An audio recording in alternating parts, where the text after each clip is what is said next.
ஒரு ராஜாவோட படுக்கையில ஒரு நைட்டு 2 உயிர்கள். ஒண்ணு உன்னிப்பூச்சி, இன்னொன்னு மூட்டைப்பூச்சி. 2 பேரும் சேர்ந்து ஒரு விருந்துக்கு ரெடி ஆகுறாங்க. ஆனா முடிவுல தப்பே பண்ணாதவன் தான் தண்டனைய அனுபவிக்கிறான். தப்பு பண்ணவன் உயிரோட தப்பிச்சிடுறான். யாரு தப்பு பண்ணினா, யாரு தண்டனைய அனுபவிக்கிறான்? இந்த சின்ன கதைய முடிவு வரையும் கேட்டீங்கன்னா, நான் யார ஃப்ரெண்டா நம்புறேன்னு உங்க லைஃப்ல ஒரு கேள்வி எழும். இந்த சேனல் ஷார்ட்கட் இல்லைங்க.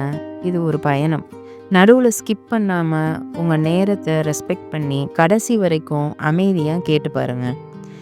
இந்த இடம் மெல்லமா உங்களோட ஃபேவரட் பிளேஸா மாறினா நீங்களே சப்ஸ்கிரைப் பண்ணுங்க.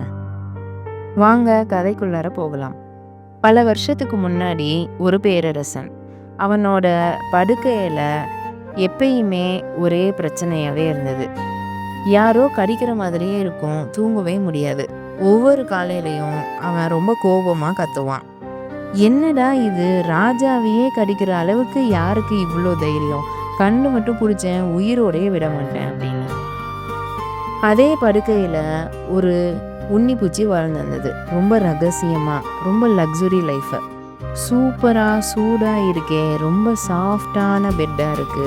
டெய்லி ராஜா ரத்தம், ஃபுல் லக்ஸுரி தான். அந்த நேரத்துல திடீர்னு ஒரு மூட்டைப்பூச்சி வருது. ராஜா வாசனையே நல்லா பழகிடுது. அடாடாடா, என்ன சாம்ராஜ்யம் இது!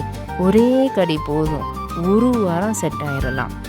உன்னிப்பூச்சியை பார்த்துட்டு சொல்லுது, ஏ சகோதரா, நம்ம 2 பேரும் சேர்ந்து நல்லா வாழலாமே.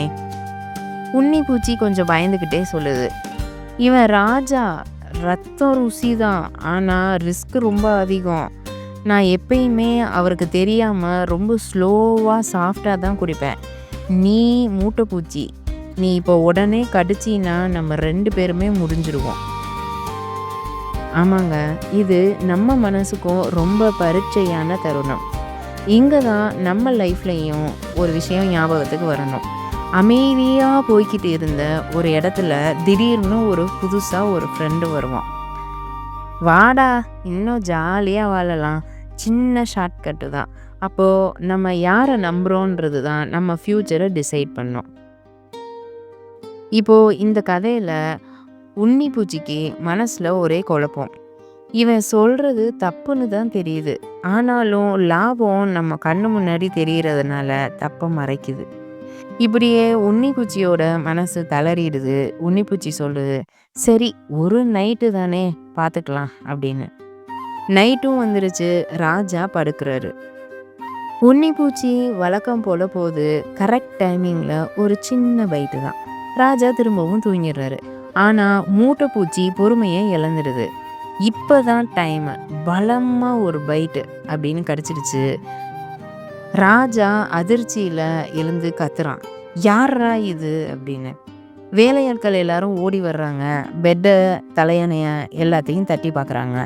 ஆனால் அங்கே தான் நம்மளோட உன்னிப்பூச்சி மாட்டிக்கிச்சு. ஆல்ரெடி தப்பிச்சு போயிருச்சு மூட்டைப்பூச்சி. ராஜா, இத்தனை நாளாக உங்களை கடிச்சது இதுதான் அப்படின்னு சொல்கிறாங்க. கொல்லுங்க சொல்லிடுறாரு ராஜா. ஒரே நிமிஷம்தான் உன்னிப்பூச்சியோட வாழ்க்கை முடிஞ்சு போச்சு.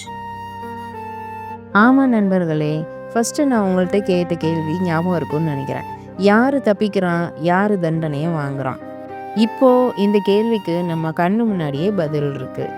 இதை நல்லா யோசிச்சு பார்த்தீங்கன்னா இந்த கதை நமக்கு என்ன சொல்லும்னு தெரியும்.